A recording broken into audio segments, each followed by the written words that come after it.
deal table, behind which sat a small man, with a head that was even redder than mine. He said a few words to each candidate as he came up, and then he always managed to find some fault in them which would disqualify them. Getting a vacancy did not seem to me such an easy matter after all. However, when our turn came, the little man was much more favourable to me than to any of the others, and he closed the door as we entered, so that he might have a private word with us.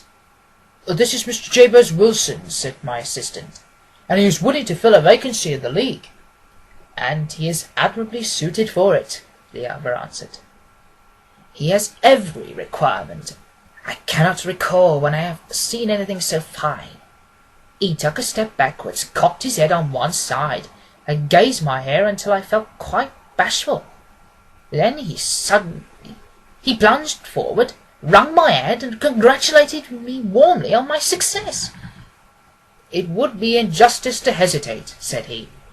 "You will, however, I am sure, excuse me for taking an obvious precaution." With that he seized my hair in both his hands, and tugged until I yelled with the pain. "There is water in your eyes," said he, as he released me. "I perceive that all is as it should be, but we have to be careful, for we have twice been deceived by wigs, and once by paint. I could tell you tales of cobbler's wax which would disgust you with human nature." He stepped over to the window and shouted through it at the top of his voice that the vacancy was filled.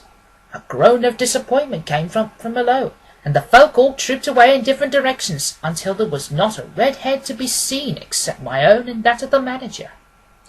"My name," said he, "is Mr. Duncan Ross, and I am myself one of the pensioners upon the fund left by our noble benefactor. Are you a married man, Mr. Wilson? Have you family?" I answered that I had not.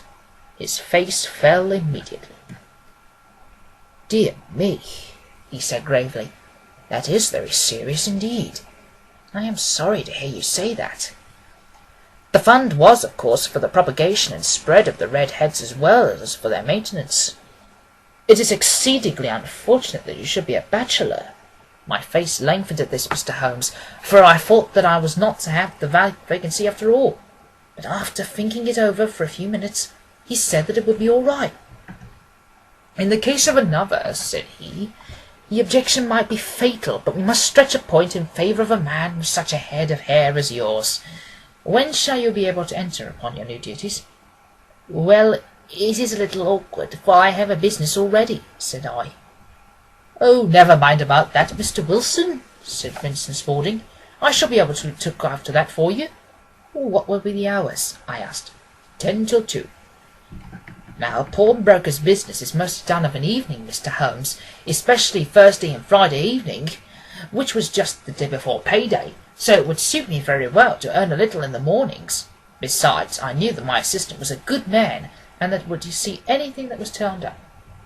"That would suit me very well," said I. "And the pay?" "Is £4 a week."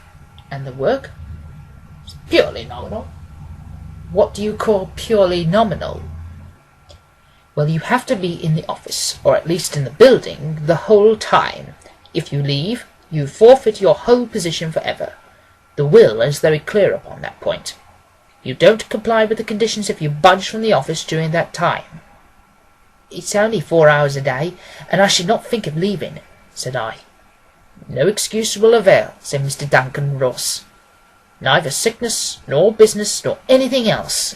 There you must stay, or you will lose your billet." "And the work?" "It is to copy out the Encyclopaedia Britannica. There is the first volume of it in that press.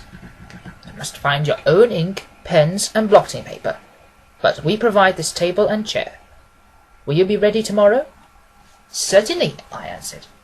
"Then good-bye, Mr. Jabez Wilson, and let me congratulate you once more on the important position which you have been fortunate enough to gain." He bowed me out of the room, and I went home with my assistant, hardly knowing what to say or do. I was so pleased at my own good fortune. Well, I thought over the matter all day, and by evening I was in low spirits again, for I had quite persuaded myself that the whole affair might be some great hoax or fraud, though what its object might be I could not imagine. It seemed altogether past belief that anyone could make such a will, or that they would pay such a sum for doing so simple as copying out the Encyclopaedia Britannica. Vincent Spaulding did what he could to cheer me up, but by bedtime I had reasoned myself out of the whole thing. However, in the morning I determined to have a look at it anyhow, so I bought a penny bottle of ink with a quill pen and 7 sheets of foolscap paper. I started off for Pope's Court. Well, to my surprise and delight, everything was as right as possible. The table was set out and ready for me, and Mr. Duncan Ross was there to see that I got fairly to work. He started me off on the letter A, and then he left me, but he would drop in from time to time to see that it was all right with me. At 2 o'clock he bade me good day, complimented me upon the amount that I had written, and locked the door of the office after me. This went on day after day, Mr. Holmes, and on Saturday the manager came in and planked down 4 golden sovereigns for my week's work. It was the same next week, and the same the week after. Every morning I was there at 10, and every afternoon I left at 2. By degrees Mr. Duncan Ross took to coming in only once a morning, and then after a time he did not come in at all. Still, of course, I never dared to leave the room for an instant, for I was sure when he might come, and the billet was such a good one, and suiting me so well, that I would not risk the loss of it. 8 weeks passed away like this, and I had written about abbots and archery and armour and architecture and Attica, and hoped with diligence that I might get on to the bees before very long. It cost me something in foolscap, and I had pretty nearly filled a shelf with my writings. And then suddenly the whole business came to an end. To an end? Yes, sir, and no later than this morning. I went to my work as usual at 10 o'clock, but the door was shut and locked, with a little square of cardboard hammered on the middle of the panel of attack. Here it is, and you can read for yourself. He held up a piece of white cardboard, about the size of a sheet of notepaper. It read in this fashion: "The Red-Headed League is dissolved. October 9th, 1890. Sherlock Holmes and I surveyed this curt announcement and the rueful face behind it, until the comical side of the affair is so completely overtopped every other consideration that we both burst out into a roar of laughter." "I cannot see that there's anything very funny," cried our client, flushing up to the roots of his flaming head. "If you can do nothing better than laugh at me, I can go elsewhere." "Boo! Boo!" cried Holmes, shoving him back into the chair from which he had half risen. "I really wouldn't miss your case for the world. It is most refreshingly unusual, but there is, if you will excuse my saying so, something just a little funny about it. Pray, what steps did you take when you found that card upon the door?" "I was staggered, sir. I did not know what to do. Then I called at the offices round, but none of them seemed to know anything about it. Finally I went to the landlord, who is an accountant living on the ground floor, and I asked him if he could tell me what had become of the Red-Headed League. He said that he had never heard of such a body. Then I asked him who Mr. Duncan Ross was. He answered the name was new to him. "Well," said I, "the gentleman at number 4. "What, the red-headed man?" "Yes." "Oh," said he, "his name was William Morris. He was a solicitor, and was using my room as a temporary convenience until his new premises were ready. He moved out yesterday." "Where can I find him?" "Oh, at his new office. He did tell me the address. Yes, 17 King Edward Street, near St. Paul's." I started off, Mr. Holmes, but when I got to that address, it was a manufactory of artificial kneecaps, and no one in it had ever heard of Mr. William Morris or Mr. Duncan Ross.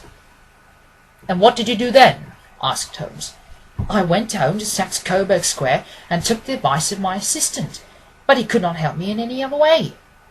He could only say that if I waited I should hear by post, but that was not quite good enough, Mr. Holmes. I did not wish to lose such a place without a struggle, so as I heard that you were good enough to give advice to poor folk who are in need of it, I came right away to you." "And you did very wisely," said Holmes. "Your case is an exceedingly remarkable one, and I shall be happy to look into it. From what you have told me, I think that it is possible that there are graver issues hanging from it than might appear at first sight." "Grave enough," said Mr. Jabez Wilson. "Why, I have lost £4 a week." "As far as you are personally concerned," remarked Holmes, "I do not see that you have any grievance against this extraordinary league." On the contrary, you are, as I understand, richer by some £30, to say nothing of the minute knowledge which you have gained on every subject which comes under the letter A. You have lost nothing by them. No, sir. But I want to find out about them, and who they are, and what their object was in playing this prank, if it was a prank, upon me. It was a pretty expensive joke for them, for it cost them £230. We shall endeavour to clear up these points for you. And first, one or two questions, Mr. Wilson. This assistant of yours who first called your attention to the advertisement, how long had he been with you? About a month, then. How did he come? In answer to an advertisement. Was he the only applicant? No, I had a dozen. Why did you pick him? Because he was handy and would come cheap. At half wages, in fact. Yes. What is he like, this Vincent Spaulding? Small, stout-built, very quick in his ways, no hair on his face, though he's not short of 30, had a white splash of acid upon his forehead. Holmes sat up in his chair in considerable excitement. I thought as much, said he. Have you ever observed that his ears are pierced for earrings? Yes, sir. He told me that a gipsy had done it for him when he was a lad. Humph, said Holmes, sinking back in deep thought. He is still with you? Oh, yes, sir. I've only just left him. And has your business been attended to in your absence? Nothing to complain of, sir. There's nothing very much to do of a morning. That will do, Mr. Wilson. I shall be happy to give you an opinion upon the subject in the course of a day or two. Today is Saturday, and I hope that by Monday we may come to a conclusion. Well, Watson, said Holmes, when our visitor had left us, what do you make of it all? I make nothing of it, I answered frankly. It is a most mysterious business. As a rule, said Holmes, the more bizarre a thing is, the less mysterious it proves to be. It is your commonplace, featureless crimes which are really puzzling, just as a commonplace face is the most difficult to identify. But I must be prompt over this matter. What are you going to do, then? I asked. To smoke, he answered. It is quite a free pipe problem, and I beg that you won't speak to me for 50 minutes. He curled up in his chair, and with his thin knees drawn up to his hawk-like nose, and there he sat, with his eyes closed and his black clay pipe thrusting out like the bill of some strange bird. I had come to the conclusion that he dropped asleep, and a man was indeed nodding off myself, when he suddenly sprang out of his chair with the gesture of a man who has made up his mind, and put his pipe down upon the mantelpiece. Somerset plays at the St. James's Hall this afternoon, he remarked. What do you think, Watson? Could your patients spare you for a few hours? I have nothing to do today. My practice is never very absorbing. Then put on your hat and come. I am going through the city first, and we can have some lunch on the way. I observe there is a good deal of German music on the programme, which is rather more to my taste than Italian or French. It is introspective, and I want to introspect. Come along!